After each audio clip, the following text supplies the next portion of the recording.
the optical recorder's word, almost silent in the sterile chamber of the Grand K'tharr archives on Javok.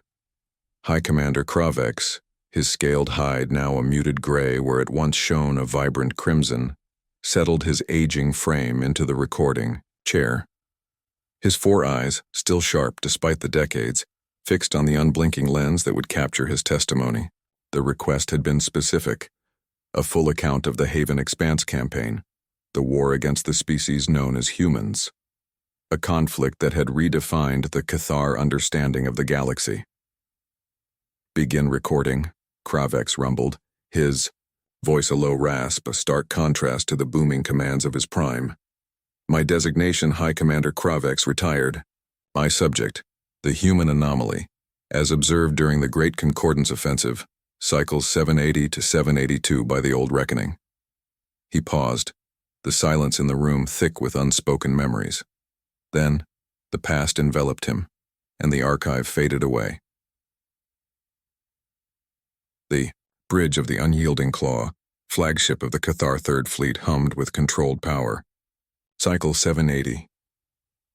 Khra'vex, then in the vibrant prime of his command, stood on the command dais, his crimson scales gleaming under the ship's internal lights.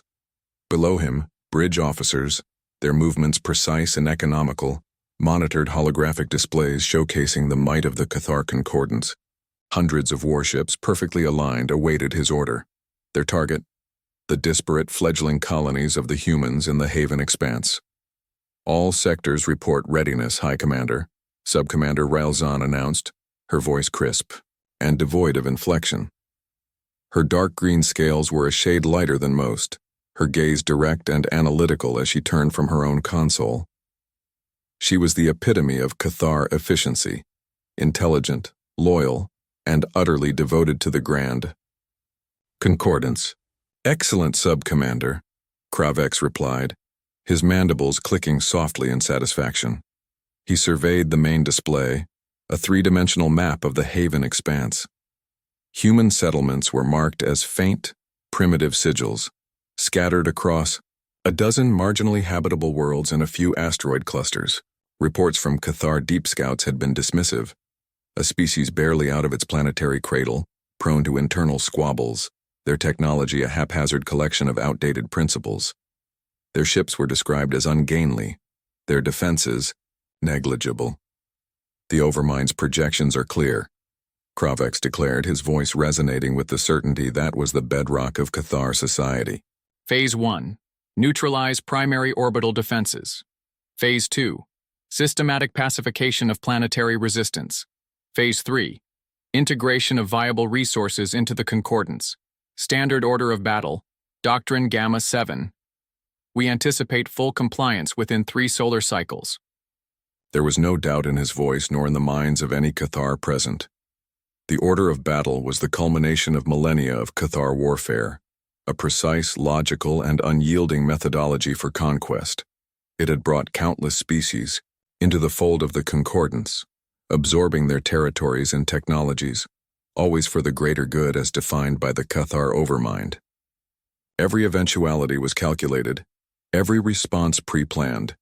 Deviations were not tolerated, nor were they expected from such a primitive foe. Humans, Khra'vex mused aloud, a hint of what, in hindsight, he'd recognize as arrogance lacing his tone. They call themselves humanity, a soft, almost whispered word. It lacks the percussive strength of K'tharr. It speaks of their inherent weakness. Railzan nodded, though a flicker, too brief to be insubordination, crossed her features.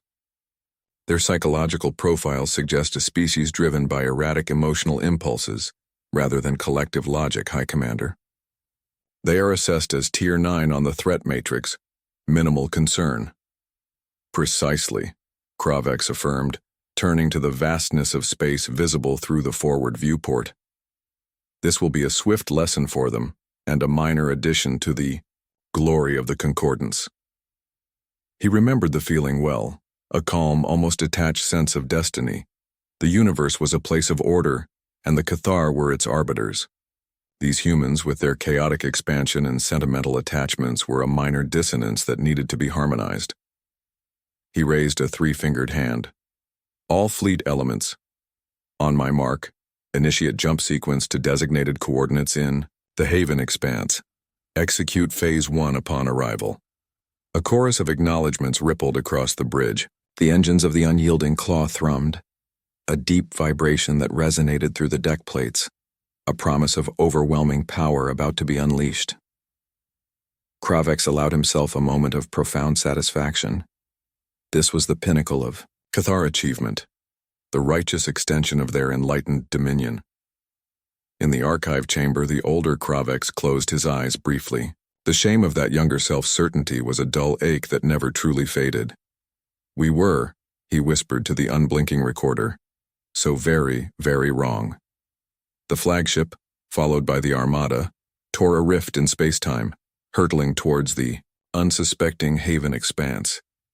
They were a storm of absolute conviction, heading into a fog they couldn't comprehend.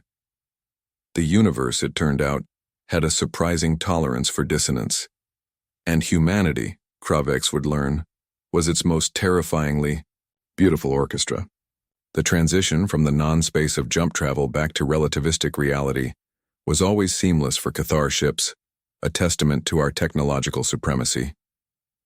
The unyielding claw and its attendant fleet materialized at the calculated coordinates, precisely on schedule, at the edge of the Providence Point system. This was to be our first demonstration of the Concordance's will.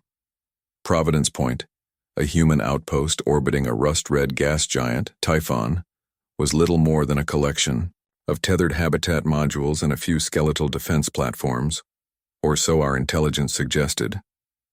Report, Khra'vex commanded, his gaze sweeping the primary tactical display.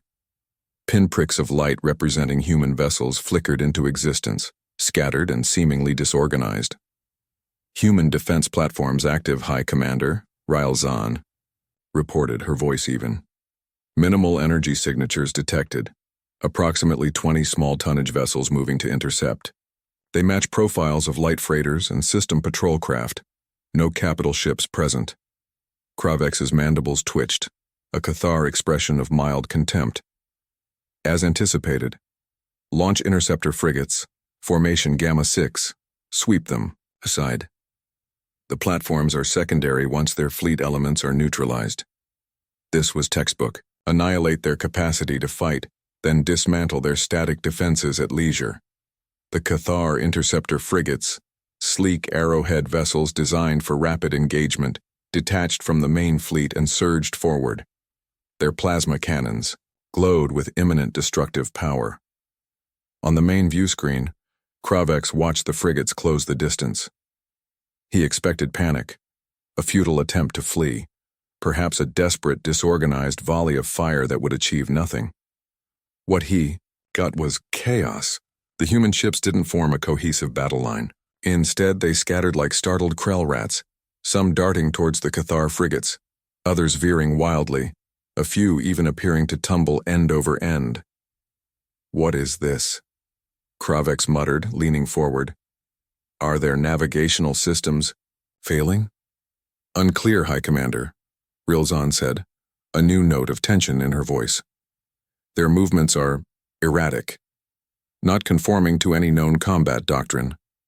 Then, the first K'tharr frigate exploded, not from a direct hit by superior firepower, but because a small human ship, no bigger than a shuttle, had accelerated to an impossible speed and simply rammed it, detonating its own drive core in the process. A second K'tharr frigate veered, sharply to avoid another suicidal attacker, only to fly directly into the concentrated fire of two other human vessels that had used the distraction to achieve optimal firing solutions. They're using their ships as kinetic weapons. Khra'vex felt a surge of disbelief. Primitive.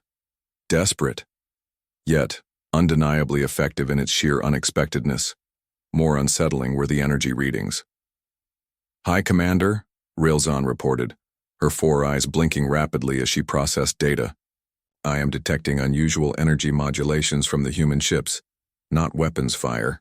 They are broadcasting, wide spectrum. On screen, audio if possible, Khra'vex ordered, a knot forming in his primary stomach. He expected pleas for mercy, surrender declarations, perhaps even curses. What flooded the bridge was a cacophony, shouted human words incomprehensible but clearly charged with exhilaration, and beneath it, music. A driving percussive rhythm with wailing electronic tones that grated on K'tharr auditory senses, designed for pleasure rather than pure informational content. And then, unmistakably, laughter. Loud, defiant, almost joyful laughter. Khra'vex felt a chill crawl up his dorsal spines. Laughter in the face of the K'tharr Concordance's might.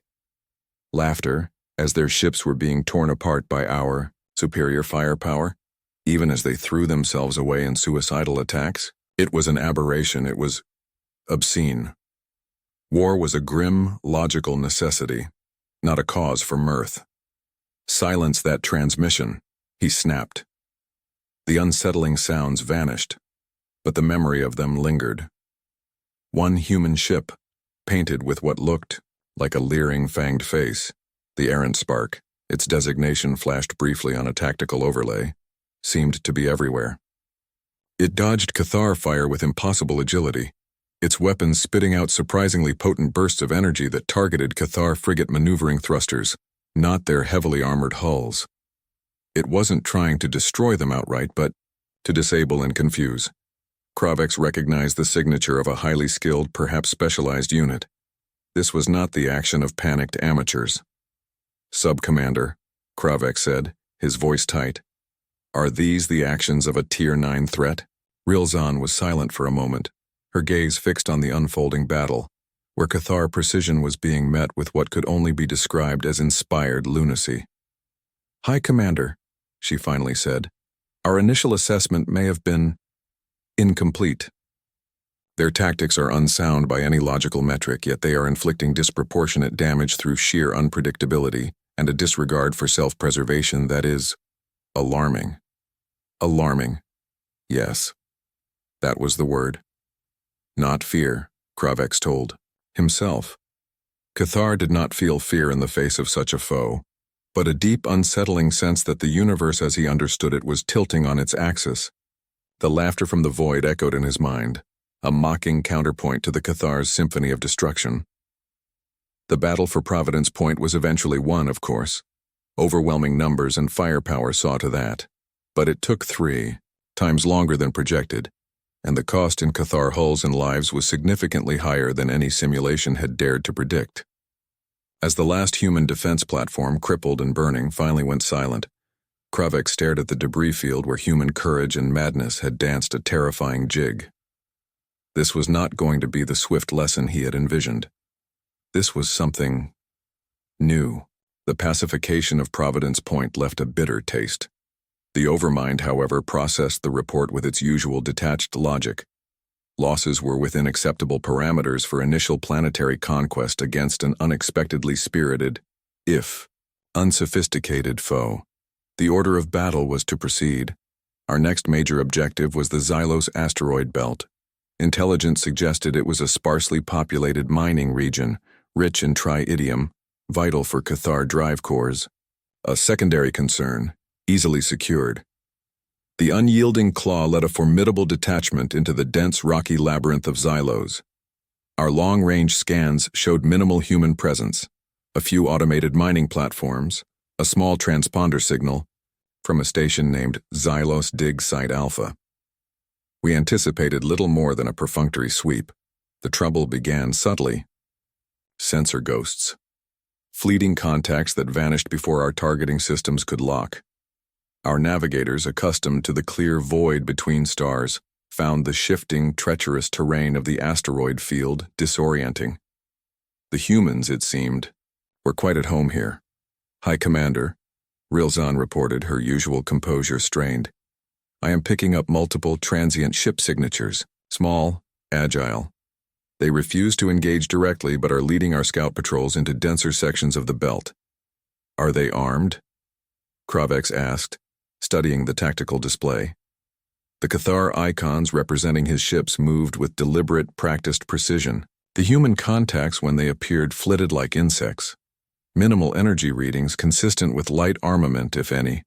But their maneuvering, it's as if they know the belt intimately. They use the asteroids for cover in ways our larger ships cannot. Then came the first attack. A K'tharr destroyer, part of our standard ordered pincer formation designed to flush out hidden enemies, suddenly lost power to its primary drive. No weapons fire was detected, just a system failure, then another, and another. Our ships weren't being destroyed. They were being hobbled, picked apart by unseen hands. It was Captain Rostova's unit again, though we didn't know her name. Then, we only knew them as the Xylos Phantoms. They used the asteroids like a child uses trees in a game of hide-and-seek, but this game was deadly. They'd plant what Rielzon later theorized were echo mines, devices that mimicked K'tharr ship signatures, drawing our patrols into kill zones where pre-placed kinetic charges or focused magnetic pulses would disable engines or sensor arrays. They weren't fighting our ships, they were fighting our procedures. Khra'vex felt a surge of cold fury. They are exploiting the order of battle. They know how we will react. It appears so, High Commander, Rielzon confirmed, her voice low. Our adherence to standard search patterns and formations makes us predictable to them in this environment. She hesitated. Perhaps a deviation from doctrine is warranted. Smaller, more autonomous search teams? Khra'vex bristled. Deviate from the order? The order is what gives us strength, Subcommander. It is tested, proven. But even as he said, it doubt gnawed at him. The order was designed for open space, for honorable battle lines, not for this skulking among rocks. The Ghost Fleet never offered a direct confrontation. They'd appear, lure a K'tharr squadron into a confined passage, trigger a rock slide with carefully placed charges, and then vanish. They disabled automated K'tharr sensor buoys with pinpoint shots from jury-rigged mining lasers. They even managed to infiltrate our short-range comm channels with distorted K'tharr voices, issuing contradictory commands, sowing momentary confusion. One particularly frustrating incident involved the K'tharr heavy cruiser Iron Spine. It pursued a flickering human contact deep into a dense cluster of iron-rich asteroids. The contact vanished, and suddenly the Iron Spine's navigation and targeting systems went haywire, overwhelmed by magnetic interference. It blundered, firing blindly, until it nearly collided with one of its own escorts. The humans hadn't fired a shot. They had used the environment itself as a weapon. Their technology is inferior. Khra'vex fumed on the bridge of the unyielding claw, watching yet another K'tharr patrol report equipment malfunctions after chasing shadows.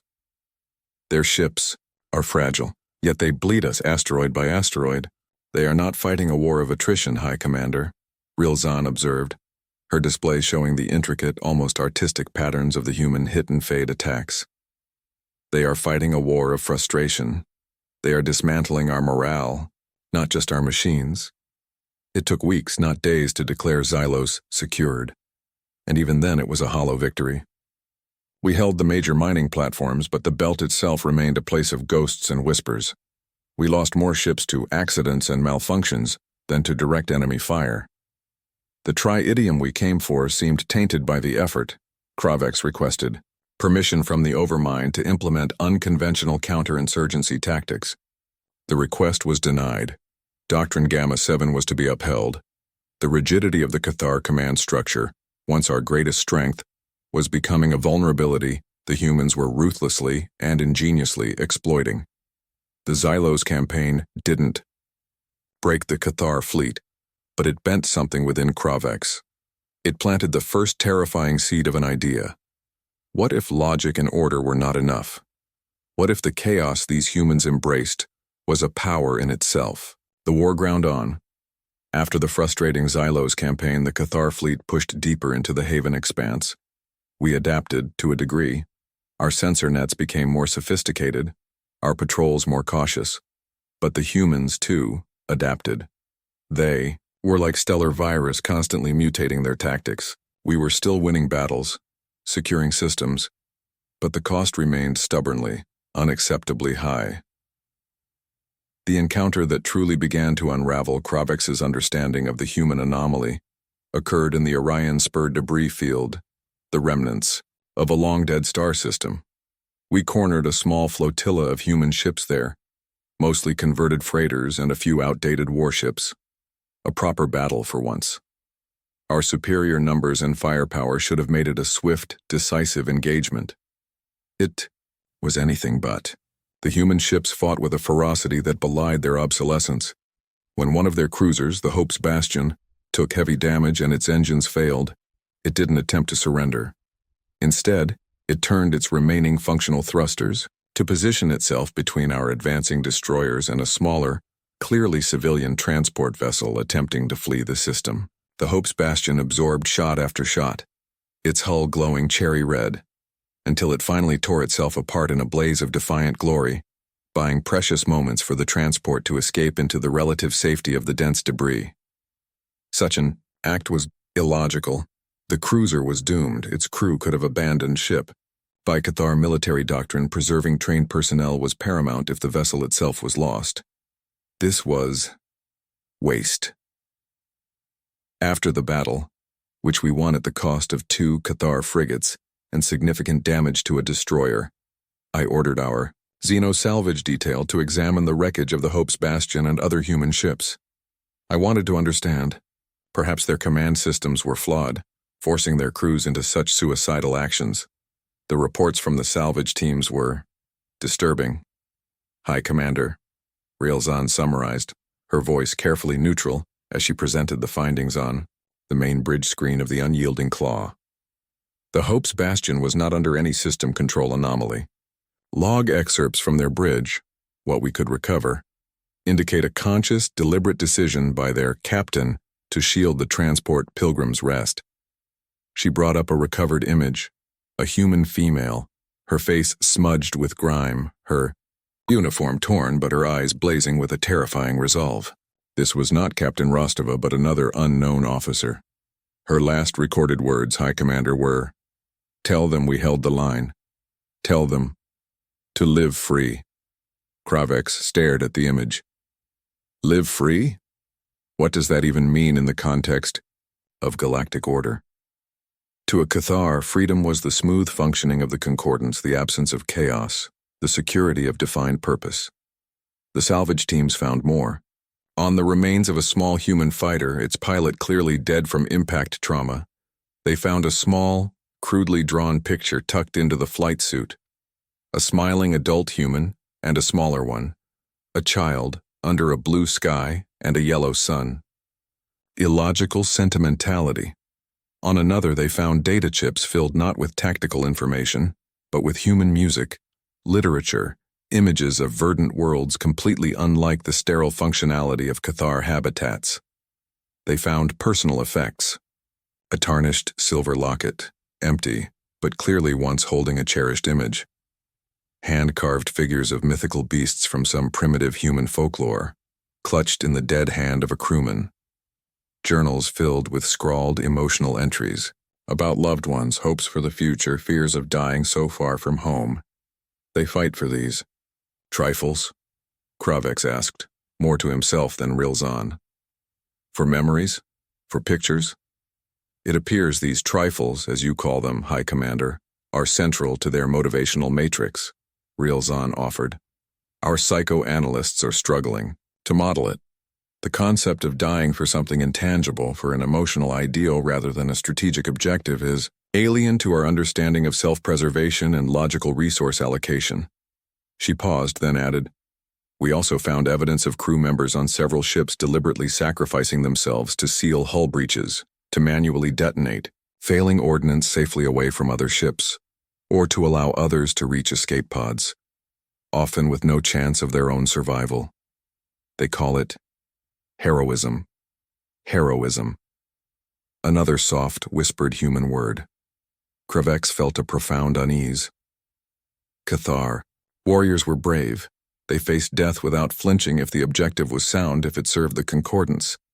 But this passionate, almost eager embrace of self-destruction for emotional reasons, for the sake of other individuals, it was something different.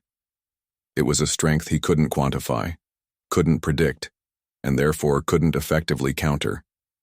Their compassion, their loyalty to each other, Rilzan mused almost to herself, It seems to be a force multiplier. Our models predict a breaking point for troop morale based on casualty rates and resource depletion. Human morale seems to draw strength from shared sacrifice, to become more resolute in the face of loss, at least for a time. Khra'vex looked out at the star-dusted void. The K'tharr war machine was built on logic, on predictable outcomes, on the quantifiable. But how did one quantify hope? How did one strategize against love, or the fierce, illogical protectiveness a human felt for? A picture of a child? The whispers from the wreckage in the Orion Spur debris field spoke of a species that drew its greatest power, not from its technology or its numbers, but from the very emotional flaws the K'tharr had initially dismissed. And that, Khra'vex was beginning to realize, made them the most dangerous enemy the Concordance had ever faced. The war of attrition continued. Each system gained, costing the K'tharr more than the last. Eventually, our inexorable advance brought us to Bastion VI, a major human colonial hub in the Epsilon Eridani system. Unlike the scattered outposts or mining belts, Bastion VI was a fortress, a heavily populated terrestrial world with orbital stations, moon-based defense batteries, and a significant, if still technologically inferior, fleet presence. The Overmind designated it a critical target.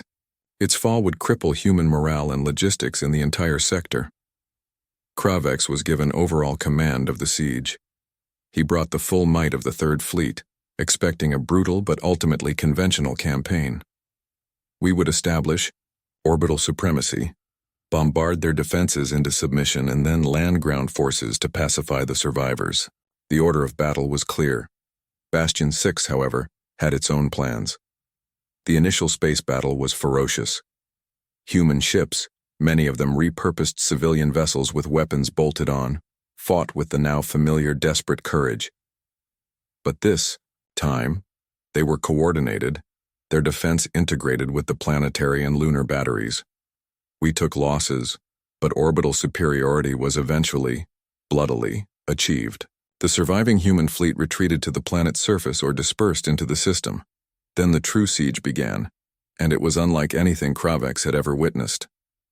Commence bombardment of designated military targets, Sector Alpha, Khra'vex ordered, watching the holographic display of Bastion VI's primary continent. Our plasma lance cannons, weapons capable of vitrifying kilometers of rock, fired with precision. We expected key command bunkers and shield generators to crumble. Some did, but others were protected by desperate, ingenious, and utterly unconventional means. They'd rerouted geothermal energy to create temporary, unstable magnetic shields that flickered and spat but absorbed surprising amounts of punishment. They used controlled detonations of old mine shafts to create massive dust clouds, obscuring targets and fouling our sensors. And the resistance wasn't just military. Civilian broadcasts, defying our jamming attempts, filled the local space. Not pleas for mercy, but messages of defiance. Images of ordinary humans, farmers, technicians, artists, taking up arms, working day and night to repair damage, to tend to the wounded. They broadcast their songs, their defiant speeches, their children's faces. It was psychological warfare, aimed as much at their own people to bolster morale as it was at us to unsettle. And it worked. Khra'vex could feel the disquiet among his own crews, who had never encountered a foe that simply refused to accept the logic of its own defeat. They are using kinetic impact slingers, Rielzan reported one cycle, her voice tinged with disbelief. She displayed an image from a low-orbit drone. Humans were using massive, crudely constructed electromagnetic catapults to hurl chunks of rock and scrap metal into low orbit, creating a lethal field of debris that our smaller reconnaissance craft had to navigate at extreme peril. Primitive, yes, but surprisingly effective at area denial. Days turned into weeks, weeks into months. The K'tharr expected Bastion VI to starve, to run out of munitions, for their will to break under the relentless pressure. It did not happen. They rationed, they recycled, they jury-rigged. When our ground troops finally landed in what were supposed to be secured zones, they were met not by broken remnants, but by a planet in arms. Every street, every building became a battleground. Soldiers fought alongside civilians, using ancient, guerrilla tactics, traps, and ambushes that turned our technologically superior ground forces into targets. The name Rostova began to circulate among our ground commanders with a mix of fear and grudging admiration. Captain Eva Rostova, it turned out, was on Bastion VI, coordinating its unconventional defense. Her units were phantoms, striking at our supply lines, our command posts, then melting back into the civilian population or the rugged wilderness areas. She became a legend, a symbol of human defiance. Khra'vex, on the bridge of the unyielding claw in high orbit, felt the immense pressure. The overmind demanded results. His own commanders reported dwindling morale, escalating casualties. He was forced to authorize increasingly brutal measures, wider bombardment zones, harsher pacification protocols. Each order felt like a betrayal of the K'tharr ideal of clean, logical warfare, a descent into the very chaos the humans seemed to thrive in. Why do they fight like this? Khra'vex found himself asking Rilzan during a rare lull. They cannot win. Logic dictates their surrender. Rilzan had been studying captured human data slates filled with their history, their philosophies. High Commander, she said slowly, I believe their logic is different. They are not fighting for victory in this siege, not anymore. They are fighting for an idea. The idea that they will not be broken. They are fighting for each other. They are fighting for what they call their humanity. And it seems for them that idea is worth dying for, even in the face of certain defeat. The siege of Bastion VI became a crucible. It burned away the last vestiges of Khra'vex's certainty. He saw K'tharr resolve begin to waver in the face of an enemy whose spirit seemed inexhaustible. He saw the order of battle, the bedrock of K'tharr military thought, fracture against the sheer, stubborn, unbreakable will of a species that simply refused to know when it was beaten. Bastion VI was bleeding the Third Fleet dry, not just of resources and personnel, but of its very spirit. And Khra'vex knew with a cold dread that something had to give. The siege of Bastion VI had ground to a bloody stalemate. Months of relentless assault had turned the planet into a scarred landscape, but its heart still beat with defiance. On board the unyielding claw, Khra'vex watched the casualty reports climb, the resource expenditure skyrocket. K'tharr morale, once unbreakable, was fraying. Whispers of the human curse spread through the lower decks. The Overmind's directives became increasingly strident, demanding a resolution that seemed perpetually out of reach. It was then that Captain Eva Rostova made her move. We knew her name now, spoken with a reluctant awe by our intelligence officers. She was the architect of Bastion VI's seemingly inexhaustible defense, the ghost in our machine. We had expected her, if she made a decisive move, to attempt a desperate breakout, a final glorious charge. She did nothing of the sort. The first sign was an anomaly in our deep space sensor net, far from Bastion VI, near our primary sector supply, route that funneled resources from Supply Depot Kappa 7. A series of coordinated subspace distortions, mimicking the signature of a large K'tharr battle group materializing from jump. Not just any battle group, but one matching the energy profile of the K'tharr First Fleet, our most powerful armada supposedly engaged on the far side of Concordance space. Confirm that signal, Khra'vex snapped, his four eyes narrowed. Is the First Fleet redeploying? Panic flickered across the bridge. If the First Fleet was here, it meant a dire emergency elsewhere or something worse. Rilzan's fingers flew across her console. High Commander, the transponder codes are authentic First Fleet designators. Energy signatures align, but their location is strategically illogical, and we have no communication from the Overmind authorizing such a redeployment. Khra'vex hesitated. The automated resupply protocol Omega was one of the K'tharr's logistical cornerstones.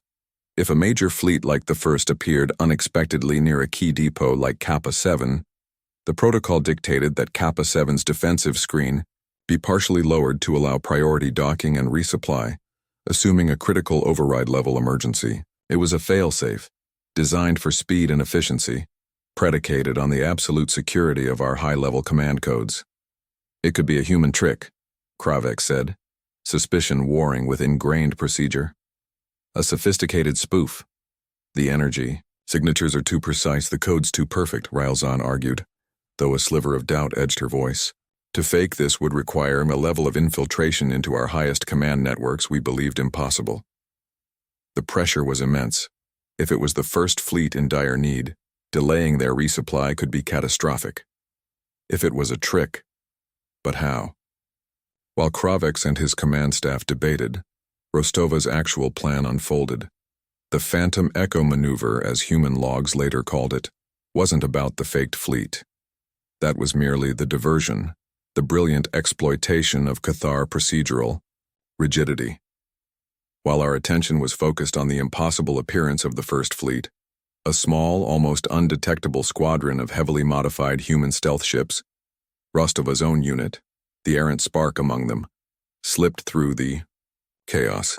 They hadn't faked a fleet to attack Kappa 7 directly. They'd faked a fleet to make Kappa 7 lower its own defenses according to our own inviolable protocols. The stealth ships didn't launch a massive assault. They executed a surgical strike, a single, perfectly placed torpedo, likely guided by an operative on the station itself, struck Kappa 7's primary fusion reactor coolant intake. The resulting overload caused a catastrophic, cascading failure. Supply Depot Kappa 7, the logistical linchpin for the entire Bastion VI campaign and 3 other active fronts, didn't just explode. It vaporized in a searing flash that was visible, even from orbit around Bastion VI. The news ripped through the K'tharr fleet like a plasma fire. Our primary supply line was severed. Fuel, munitions, reinforcements, all gone.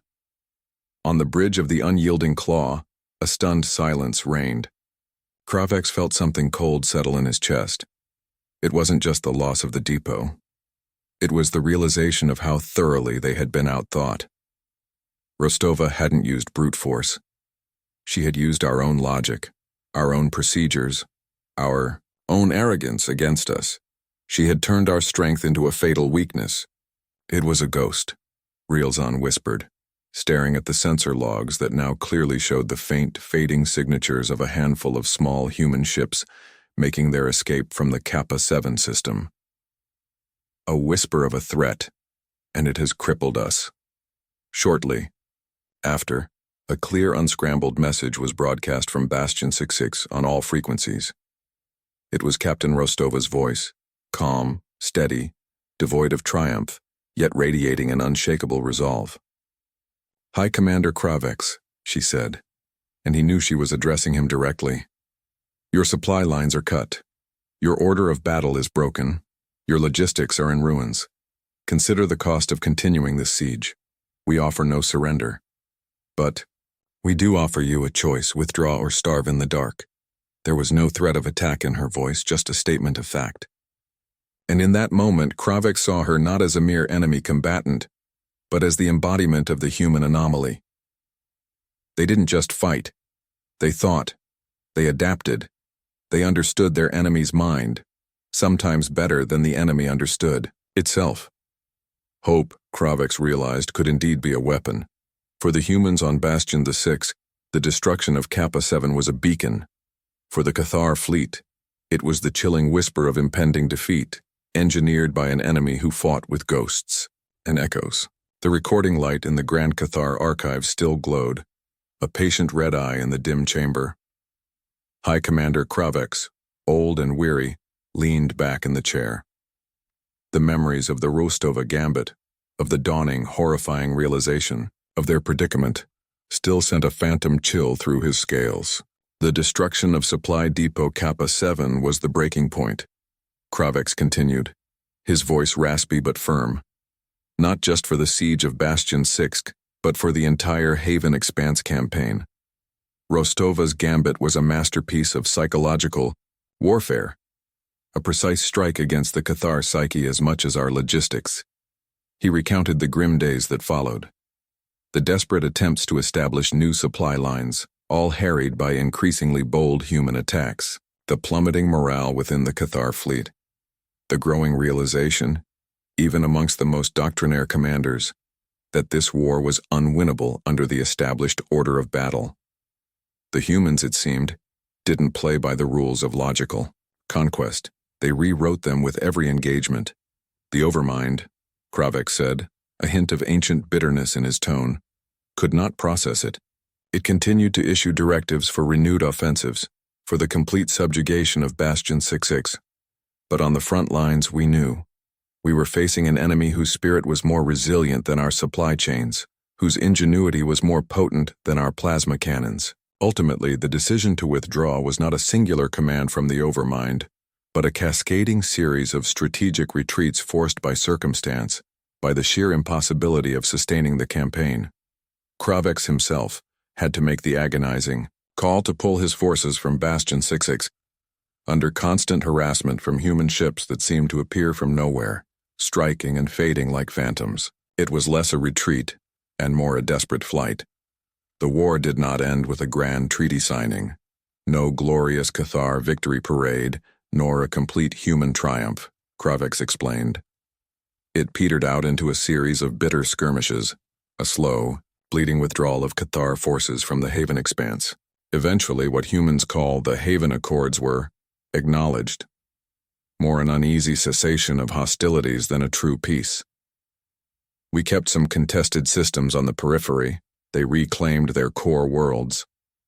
But the Concordance had been checked, its aura of invincibility shattered, not by a superior military force but by them. Khra'vex paused, looking directly at the recorder as if addressing the adept historians who would one day study his words. For cycles, our strategists, our xenopsychologists, our overmind itself, have analyzed the human anomaly. We have catalogued their technology, which, while rapidly advancing, was still inferior during the conflict. We have mapped their physiology. We have studied their societal structures. He shook his head slowly. But we still haven't truly learned the lesson. We understand the what of their victory, but not the why. How does a species laugh in the face of annihilation? How do they find strength in illogical sentiment, in self-sacrifice that defies all rational calculus? What is the strategic value of a crude drawing of a child, or a piece of music broadcast into the void?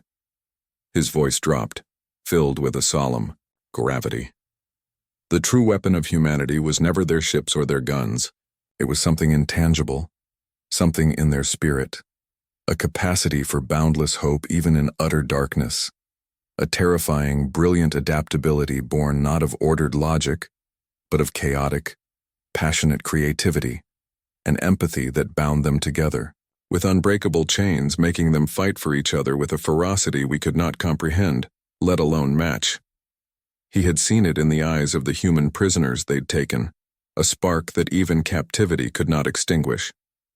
He'd felt it in the audacious brilliance of Rostova's strategies that seemed to dance on the very edge of madness, yet achieved impossible results. I am an old soldier now, Khra'vex concluded, his gaze distant. I have seen the Concordance face many foes. None were like the humans. We prided ourselves on our order, our logic, our unyielding will. They showed us that chaos can be a creative force, that emotion can be a wellspring of incredible strength, and that the will of a few determined individuals, armed with nothing but hope and conviction, can defy an empire. He sighed, a sound, like stones grinding together. The K'tharr Concordance still exists. We are still powerful, but we carry the scar of the Haven Expanse, and we look towards the human sphere with a new emotion, one unfamiliar to us before that war, a profound and deeply unsettling respect. And perhaps, he added, almost too low for the recorder to catch, a measure of fear. Let this record stand as a warning, Khra'vex said, his voice regaining some of its old command. Do not underestimate them. Do not assume you understand them. For the human anomaly is a fire that, once kindled, can reshape galaxies. We learned this lesson in blood and ruin. May future generations of K'tharr be wiser. He gestured, and the recording light blinked off. The silence of the archive settled around him once more, but this time it was filled with the echoes of human laughter in the void, the defiance of Bastion VI, and the unlearned lesson of a species that had taught a mighty empire the true meaning of the word humanity,